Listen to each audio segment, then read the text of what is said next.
أهلا بكم. مبارك مصطفى. بعدما تابعنا شوط ثاني ظهرت الإمكانيات وظهر الهلال رغم التأخر في الشوط الأول بإمكانيات نجومه وقراءة مدربه بتفوق واضح وقلب النتيجة وانتصار أمام الاتحاد. أكيد هذه أمر طبيعي. احنا يمكن تكلمنا عن الهلال كثير، والهلال هذه أمر طبيعي لما يتأخر بهدف. أعتقد عند اللاعبين اللي يصنع الفارق في أرضية الملعب. أنت تبحث عن اللاعبين، نوعية اللاعبين اللي عند الهلال. نعم تحيل لعب بشكل منظم، فريق كان اليوم شكله في أرضية الملعب جيد صحيح، وكانت الأمور واضحة جدا. بعد تغيير سالم مالكم لو تلاحظ الهلال مش تراجع، اصبح الهلال يلعب مو فقد يعني انا اللي بوصل المسج يعني اعتماده دائما عن هذا الاثنين. يعني هذا الاثنين لو يغيبون في مباراه تكون الهلال اعتقد انه عنده مشكله. ترى نعم الهلال ما يتميز دائما يتميز في الاطراف، في الاجنحه. هو سالم شوف حتى بعد خروج سالم مالكم اعتقد كان في وقت كافي، يعني 12 دقيقة تقريبا. يعني احنا نقول نحط بعض الافتراضيات. لو الهلال لعب من غير سالم ومالكم شلون راح يكون شكل الهلال؟ ما هو لازم يبحث عن حلول بعدين. ان شوف الحلول كانت في شوط اول كمان نتابع من الاطراف، بدايتها من الاطراف. انا ما اتكلم لك الحين على هذه المباراة. نعم انا اللي لمسته بعد تغيير سالم مالكم الهلال اعتقد اصبح الفريق شبه انه بدا يدافع، ما عنده بعض الحلول.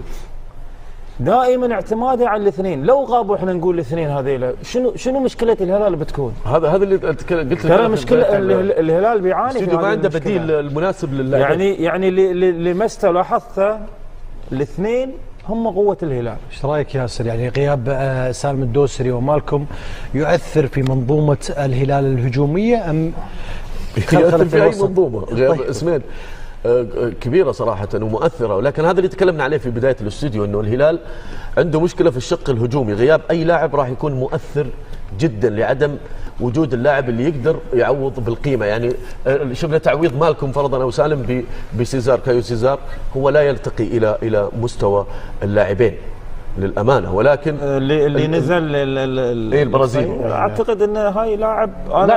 انا وجهه نظري لاعب ستاندر، يعني مش في قيمه الهلال. اي نعم، ولا قدم صراحه في الافضل. لكن احنا نتكلم عن الهلال وما يملك دكه بدلاء توازي او تكون اقل نسبيا من الاسماء التشكيله الاساسيه. هنا المشكله انه غير حتى لو كان عندك اي لاعب في دكه البدلاء، يعني انت تتكلم على ثقه المدرب في اللاعب البديل. يعني شفناه اليوم بعد ليوناردو، بعد ما سحب مالكم وسالم هو ترك تقريبا نونز وحيدا للامام.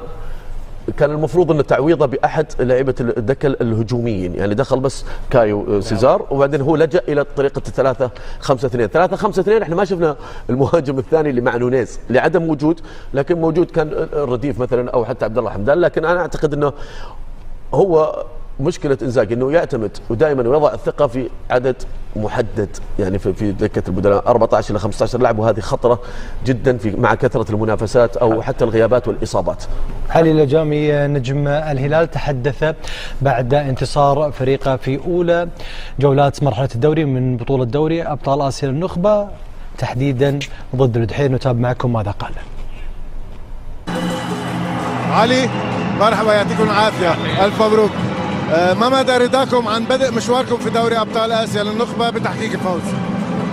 اول شيء بسم الله الرحمن الرحيم، الحمد لله على الفوز. كانت مباراه صعبه. طموح نادي الهلال ما يفكر غير في البطوله، وان شاء الله القادم افضل باذن الله. كنتم متاخرين بالنتيجه مع نهايه الشوط الاول، ما الذي تغير بين الشوطين حتى يتمكن الهلال من قلب النتيجه؟ اللهم لك الحمد.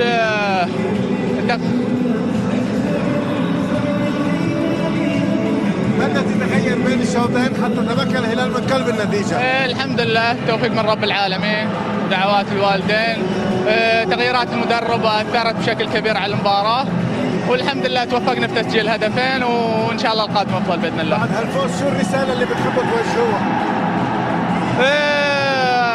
يعطيهم العافيه الجمهور على الدعم اليوم، ما قصروا، ونطمح ان شاء الله بالمزيد من الانتصارات، وان شاء الله نحقق لقب هذه البطوله باذن الله. الف مبروك. يعطيك العافيه.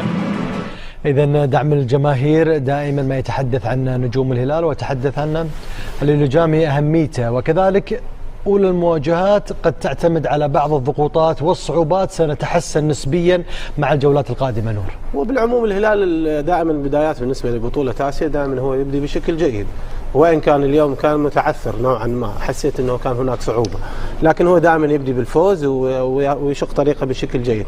موضوع الجماهير هو يلعب بالهلال، مسألة اعتياد الشعار والجمهور، الحضور الجماهيري مسؤولية ضخمة أي لاعب بالهلال. يعني مساحات كثيرة جدا، يعني احنا نقول بعد نلمس العذر للتحيل اننا عنده نقص في بعض اللاعبين، واعتقد ان اليوم شكل تحيل حتى غير عن المباريات السابقة. ليش انا يوم كلمتني قلت لك 80% على الاداء اللي شفناه تحيل في المباريات الدوري.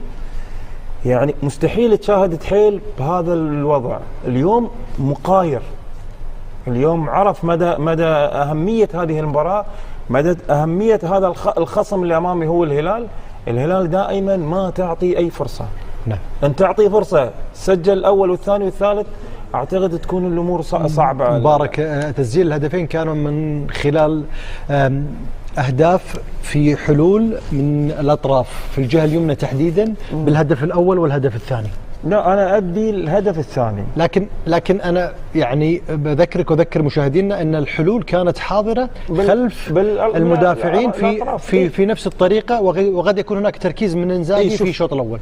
شوف، دائما ما يتميز الهلال بالأطراف، دائما احنا نتكلم قوة الهلال في الأطراف. شوف، هدف جميل وملعوب من اللمسة الأولى والثانية، والتحرك بشكل صحيح. شوف، تحرك وطلب الكرة في مكان وسجل. وهنا الهدف الثاني مبارك. الهدف الثاني، ليش أنا أطلب الهدف الثاني؟ شوف طريقة المدافع، كأن العمق المسافة واضحة في منظومة الدفاع. شوف لاعب، يعني لاعب أنا استغرب من مدافع مبابا. يعني أنت الكرة جيتك بالهد، يا انك تركزها يا انك تطلعها، ما طلعها بهذا دائما. يعني لا، انت قلت حق شيل الكره يمين ولا يسار، قلت حق المهاجم هاك سجل. مبارك، دائما يعني قد يكون المدربين يركزون ان مثلا شوف هني كم لاعب، اذا بتشيل الكره تشيلها على اطراف على 4 لاعبين على لاعب. شوف، يعني لاعب مدافع. بس حتى لا، انا معك، اتفق معك 100% الخطا الدفاعي، بس لاحظ الميزه احيانا اللي يكون عند اللاعب اللي يفرق، يعني يعمل لك فرق في مع الفريق. ثيو تواجده في هذا المنطقه، هو مو مركزه بس احساسه، وتكلمنا احنا على اهميه التسديد من خارج ال 18، ودائما في الكثافه العدديه الكرات المرتده دائما الكره الثانيه تكون جهه القوس، يعني فالحس اللي كان عنده في قبل الهدف هو اللي ساق الى هذا الخطأ. لا، اللي جاب لاعب ثيو اللي سجل، اللي جابه الى في قوس ال 18 الخطأ الدفاعي 100%. لا، انا ليش ركزت على الهدف؟ ركزت على كرة المدافع. المدافع لان نشوف امكانيات، شفت الامكانيات هو طريقة الابعاد.